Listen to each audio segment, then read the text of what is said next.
mga kaparmers. Ito po ang tamang pang-alaga ng tubuhan mga kaparmers.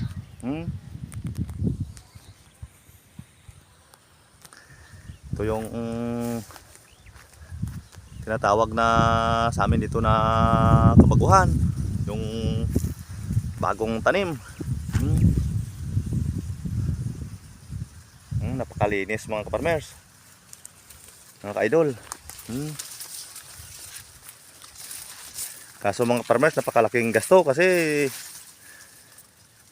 nasa tamang proseso po tayo.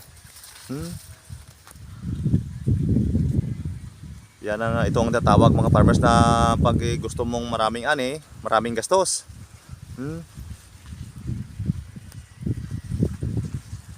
Isa't kalahating hektarya ito mga farmers.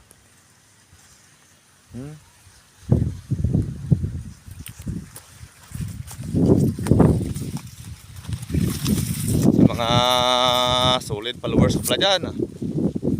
Maraming salamat sa inyong walang sawang pagsuporta sa akin mga ka-farmers, mga ka-idol. Sa mga bago kong followers dyan, maraming salamat din sa inyo mga ka-idol, mga ka-farmers. Shout out sa inyong lahat dyan. Thank you and bye bye.